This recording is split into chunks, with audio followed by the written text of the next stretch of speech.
10. Let's go ahead and open our Bibles first. Open your Bible. Don't just look at the screen. You want to look at your Bible. Open your Bible to Genesis chapter 10. Go ahead and do that. Don't read it yet. Just look at Genesis chapter 10.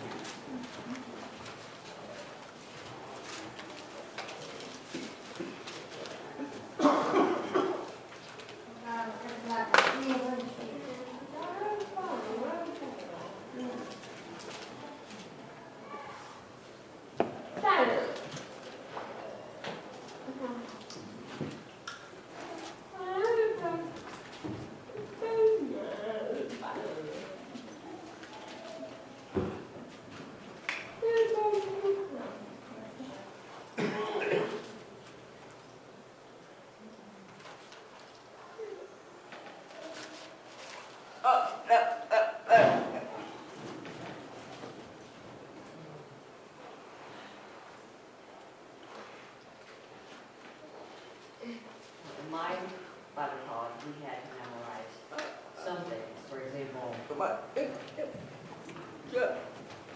class called Old Testament Survey. We had to memorize all the kings in order, by name, and how long they reigned.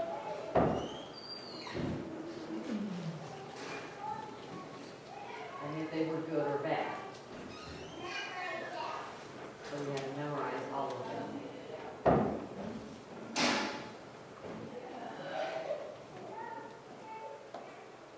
In both kingdoms, and we had to memorize the list of judges.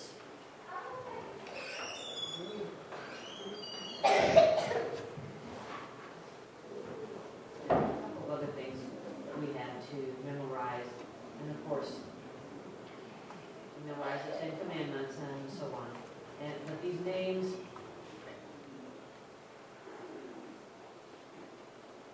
I had to memorize the class on Hebrews chapter 11, whole chapter full of names. I memorized those. From all in different classes. So you asked me, did we have to memorize these? No, that wasn't part of the requirement. Does that answer your question? Now, Noah's generations.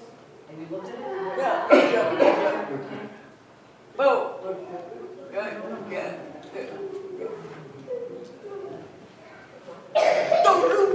Don't my name. I can't.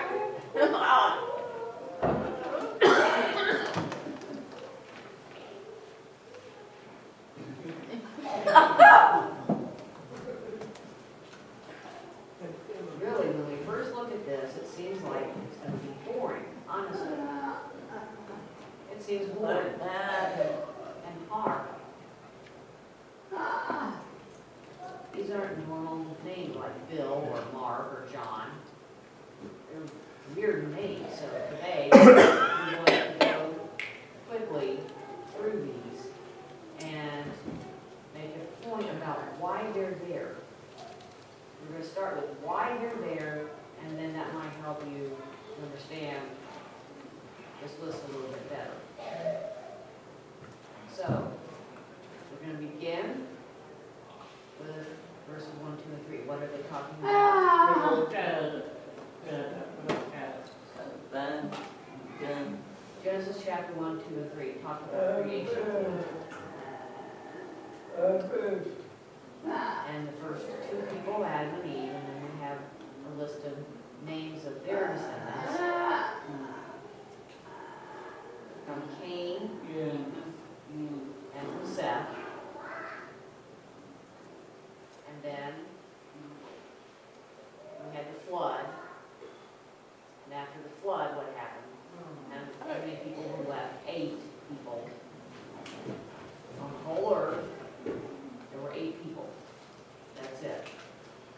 So now, again, we have a list of names of descendants. So what is important about this? When we study the Bible, in this chapter, what's the word we use? A table of nations.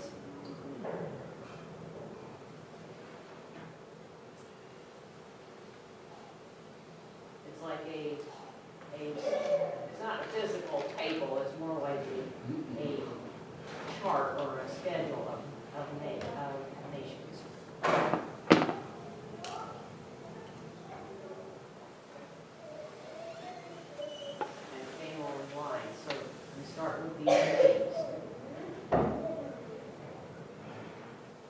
There are 7 names.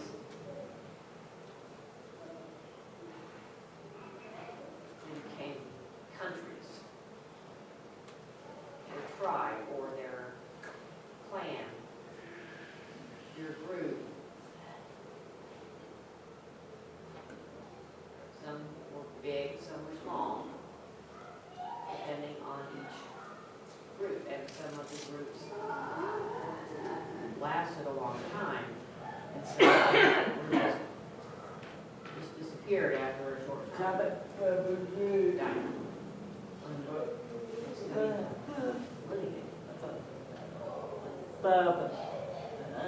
So someone was successful, it was who you know where they were from. Right, we have a map that I'm going to use today to give you an idea where these people went. And today, where their descendants are.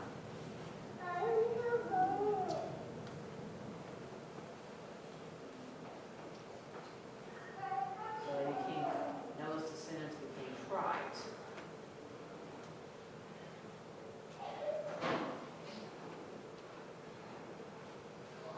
Yes and no. You're right. It began here, but understand that the different tribes, they're not tribes of Israel. The tribes of Israel came later.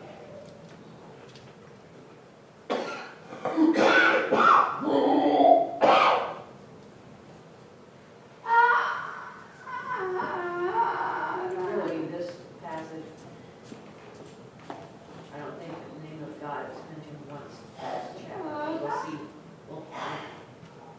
We'll see what it says as we go through. My goal is to finish this chapter today because I don't want to break this out. That's not the point. To give you a bunch of names. We want to show where the families were. So we begin with the genealogy. Here. Now, this says the generations, and it goes on to say the sons of Noah, Shem, Ham, and Japheth. And unto them were sons born after the flood. Now,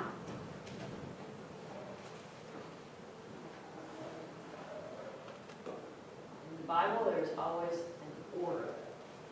And it's important, the importance of the order. It's not always the oldest first.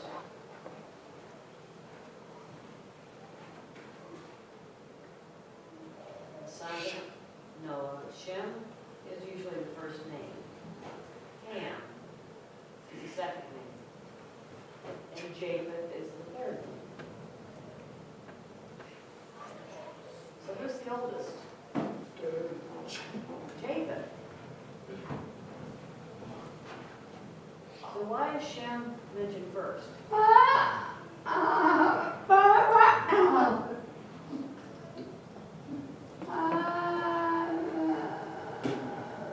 That's not the best answer. No, he's not the oldest. Shem's line was Israel's line. So, who wrote the book? Moses. Who, of course, when you put first, his line. Especially Moses, especially his line. So, I want my name to be first and my line to be first, and it's funny. Now we get the first line is Japheth.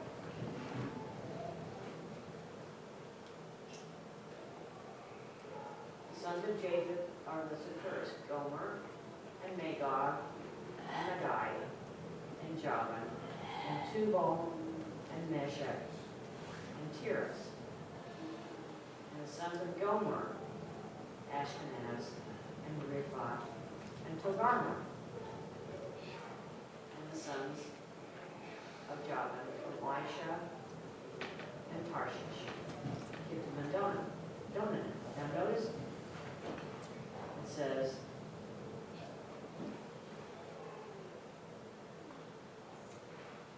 there are 7 sons mentioned here of Japheth. That we see 7 of his sons named. The son from Japheth, 1, 2, 3, 4, 5, 6, 7. And then 8 sons of Japheth. And then we have Gomer and his sons and their names. And the sons of Javan, Gomer's son, and his name and their names. So why not all 7 sons and their descendants' names? Why not? Why are they missing?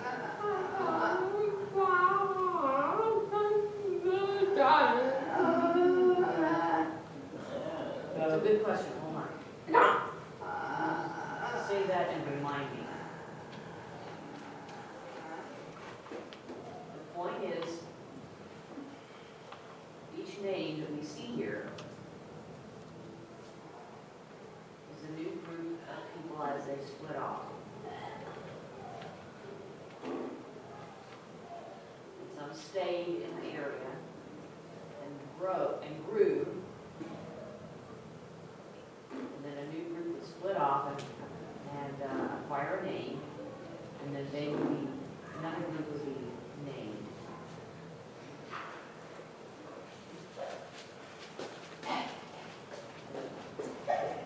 We didn't need to see son or grandson of all of them. So this isn't all of the names, but all of the names of the ones that became good to understand. So, yes, right. For example,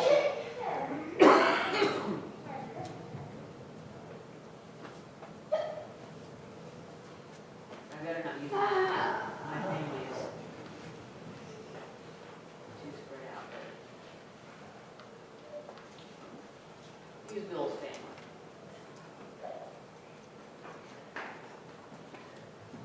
Do all your sons live in the Kansas City area?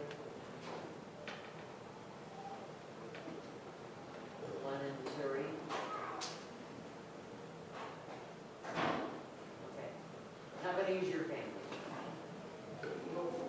I'll use Ben Sprague's family. I know they have a lot of variety. Ben Sprague's family. How many kids do you have in this area, in Kansas City area? 4. How many kids are outside of Kansas City area? 1. So if we listen to them like we have here, we have Ben Sprague and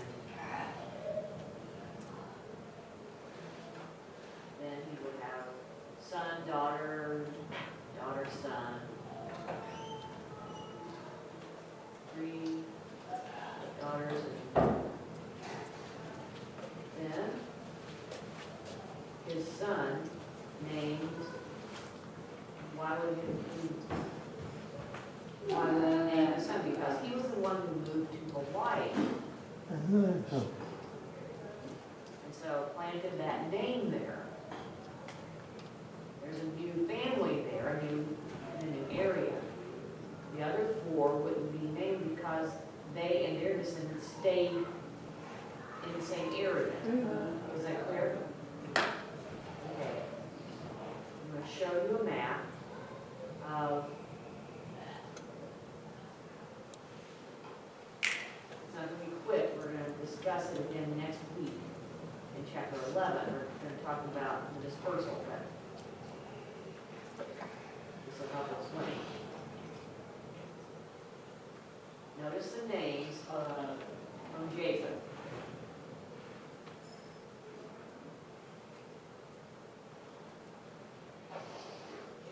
Japheth's family on this map.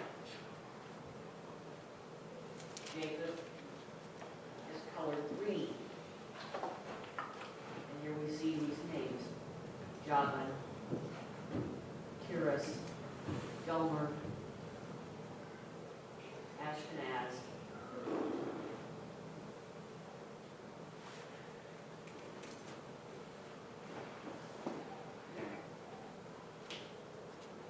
Now we might recognize this name, but as it appears in later verses, Harshish. And some of these names seem familiar. Magog, I'll tell you about, that's mentioned in the book of Revelation.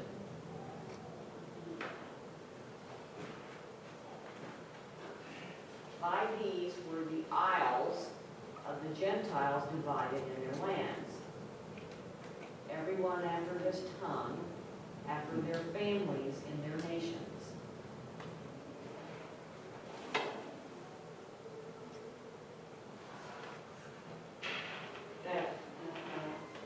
So, Japheth's descendants really spread out towards the north and over most of Europe and Russia and into Eastern Europe. Notice the desert people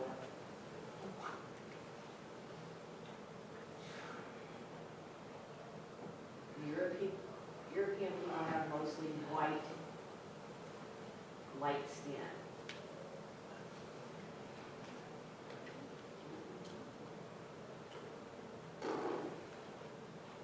And that is where that branch of the family is spread to.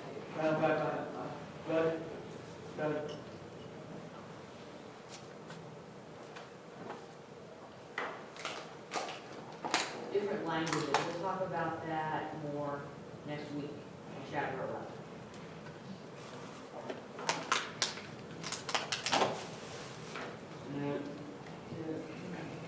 Their own language.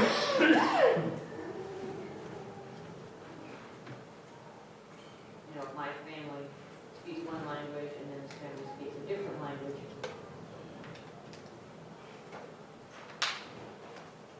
And this isn't a myth. We'll talk more about that next week. Okay? We'll talk more about that next week. If you're curious, come back to more. If you miss out, sorry. Yeah, hang on. It'll be okay. Real quickly, because we're going to run out of time. The sons of Ham are Cush and Mizraim and Phut and Canaan. Notice Ham has 4 sons: Cush and Mizraim and Phut and Canaan. Remember which one was Cush? Canaan. And the sons of Cush: Seba and Havilah and Sabta and Ra'amah and Sabteka. The sons of Ra'amah: Sheba and Dedan.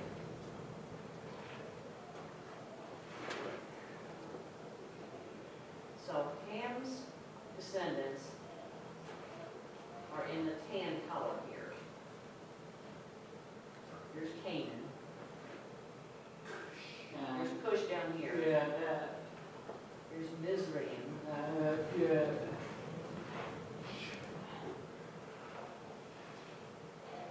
the whole is Shem.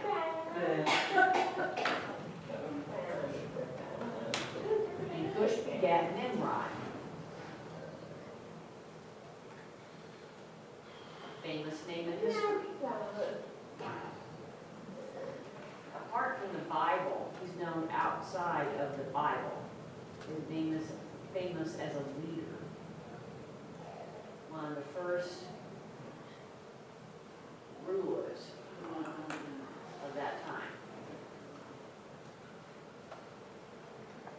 And he began to be a mighty one in the earth. He was a mighty hunter before the Lord. Wherefore it is said, even as Nimrod, the mighty hunter before the Lord.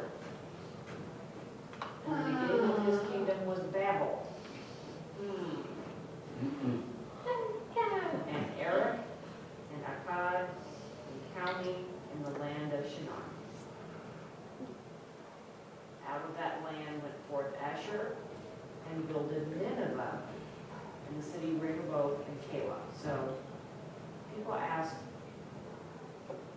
was Nimrod good or bad?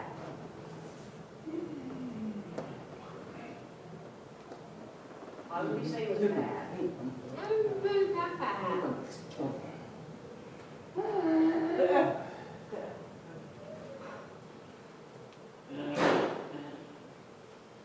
Steve, why do you think Nimrod was bad?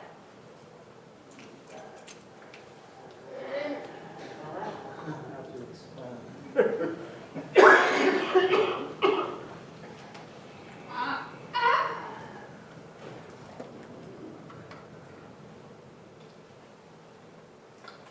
he build it himself? Did you build the Tower of Babel?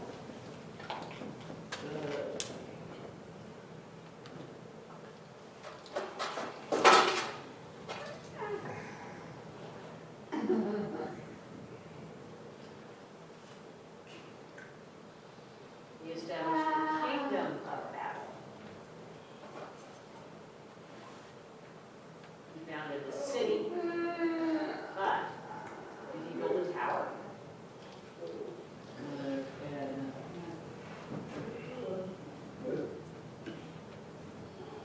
He was a mighty hunter before the Lord.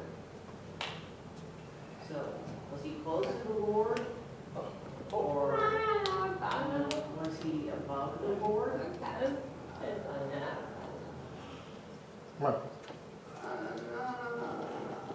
Really, in history, it tells us that he was cruel.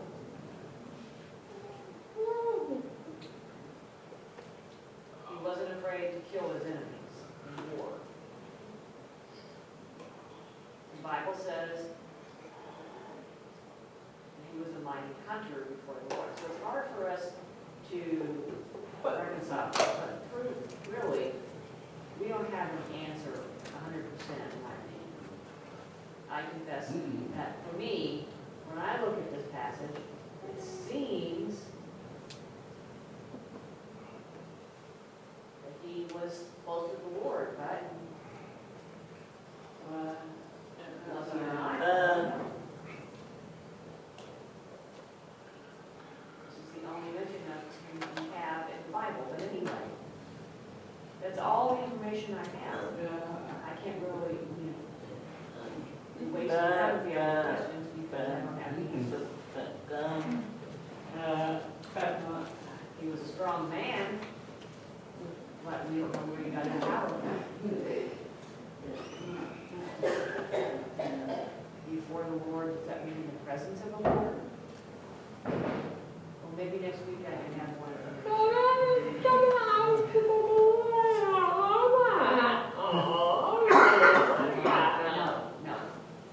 No, that's wrong. The line of Ham, was it cursed? No.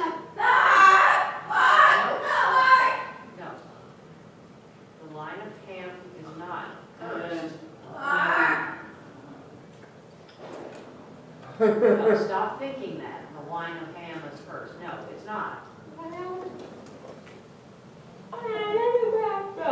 Whose line is cursed? Not Ham. Cush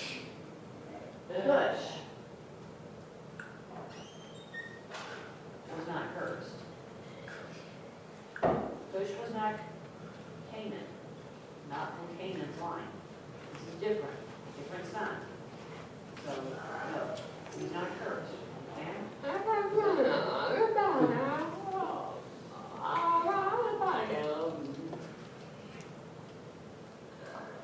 I'll give you a map to show you who was under curse. And reason between Nineveh and Calah, the same as a great city. And Mizraim begat Ludim and Anamim and Lehabim and Naphtuhim and Pathrusim and Casluhim, out of which came, we know this name, Philistine. Philistine. from this, Oh. and another group, of Ham, Catherine. Not from Canaan. They were neighbors. But the Philistines were not from the line that was cursed by God. That was Canaan.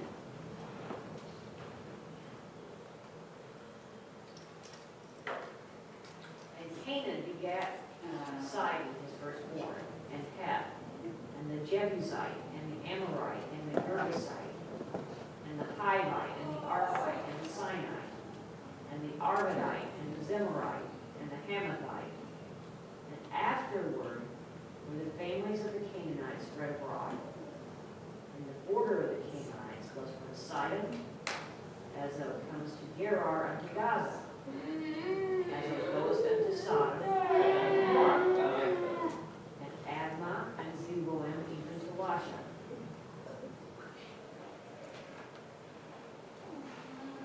So, it's going through all this explanation of who Canaan was, where his people lived, where his family spread to, and that whole area. And where is that area? We have a map.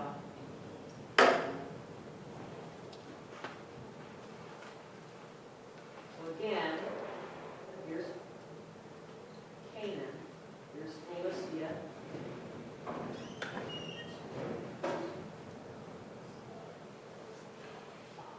Here's Gaza right here.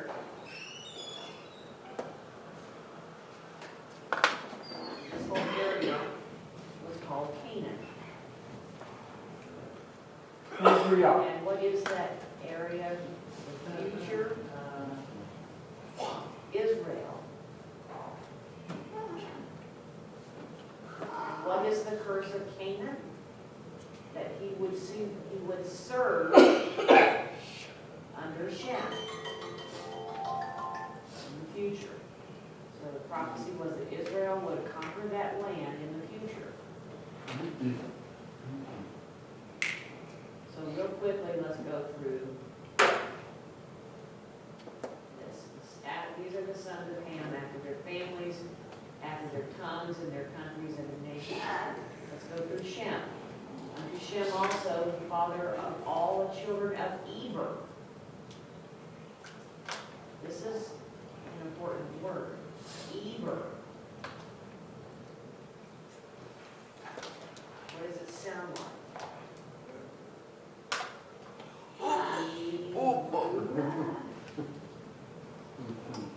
Eber.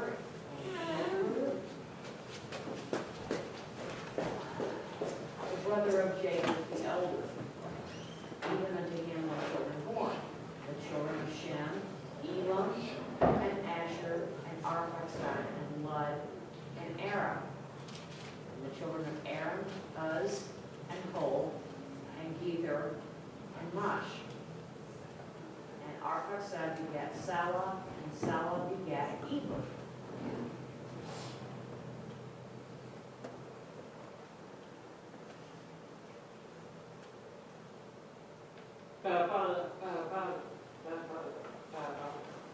And unto Eber were born two sons. The name of one was Peleg, for in his days, now this is important, in his days was the earth divided.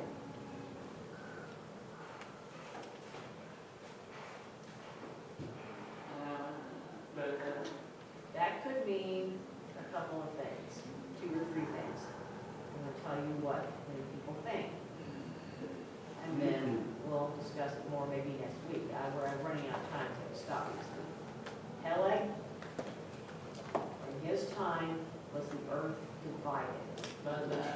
Could mean that in his time, all the nations dispersed, or could mean that he somehow divided the earth. You know, people believe that the countries and the continents used to be all together in one landmass. I can see their point of view.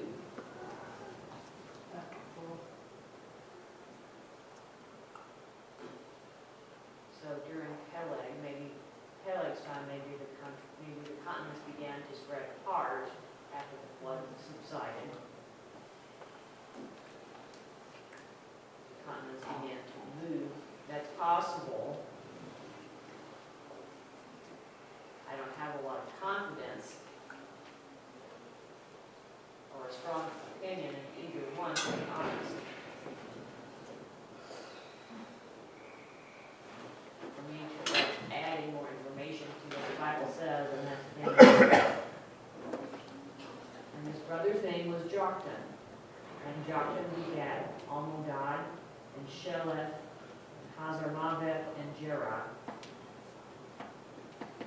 and Hadaram, and Uzal, and Diklah, and Obal, and Abimael, and Sheba, and Ophir, and Havilah, and Jotham. And their dwelling was from Mesha as thou goest unto Sephar, a mount of the east.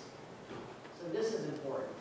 These are the sons of Shem, after their families and their tongues, and their lands after their nations. These are the families of the sons of Noah after their generations and their nations. And by these were the nations divided in the earth after the flood. So this is how they spread apart. How they spread out.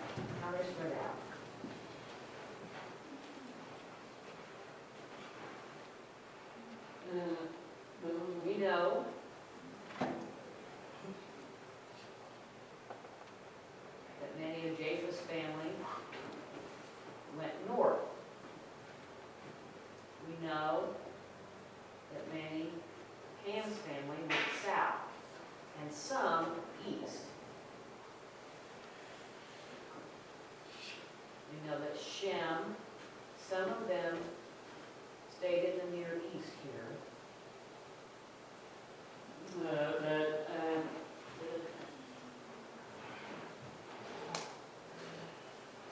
These weren't all large groups.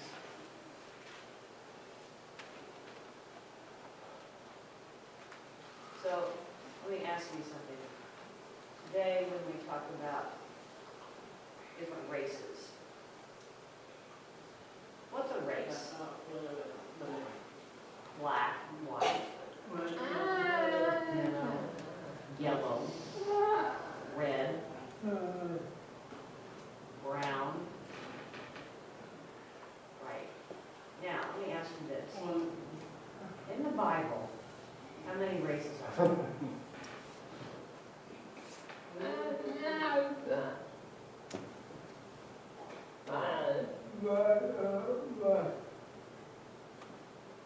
No, not all white. One race. Race. After that, we have different groups or tribes or ethnicities. I'll accept that word, ethnicity. I will not accept the word race, honestly. I don't accept that word race.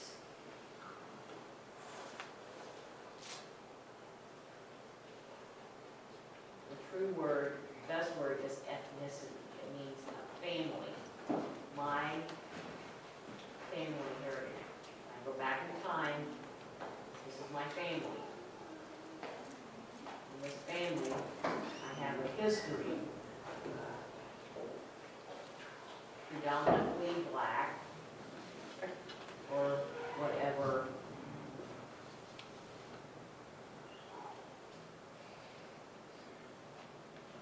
it is, but it doesn't describe who we are. I support saying my family background, my ethnicity is from blah, blah, blah, for example. I'm saying that your family was born in India, and then I moved to America, but then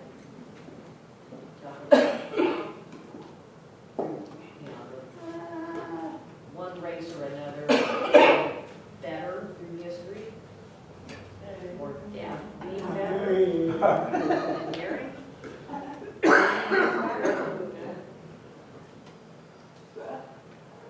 That causes divisions and tension.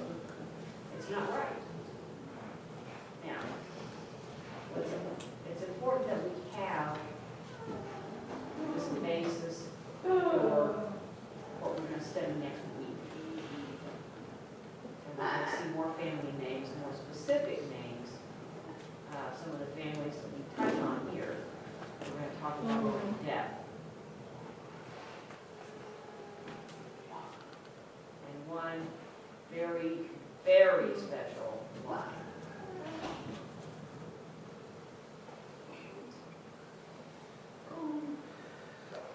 No, they spoke different languages. Shh, shh.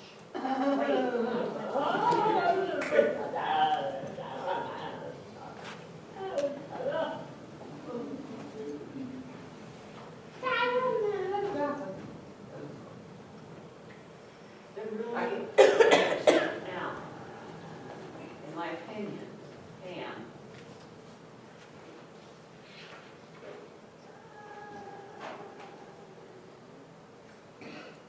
For example, Indians are very different from the Chinese. They have different skin color. Indians are more of a mixture between China and Middle East. And we'll see when we get to Western India, a very strong Muslim population today. They look Indian, and you think they would be Hindu, but they're strongly Muslim. I'm going to stop. Our Father in heaven, we thank you for this passage, which we realize it has a point. We have to understand that people really do have these lines of heritage, and it's important to have these names to give us understanding of where the history begins, and give us some help in understanding. I think the names are important to you, Lord. You had a reason for putting those in. I pray that we will understand these names and the people and how the people were dispersed. But you care about all of them. You loved them even though they spread out. There's not just one line. There is one that's special, but you love them all. And I pray that we can continue to share with others who may look different than us, but we can still share your word with them.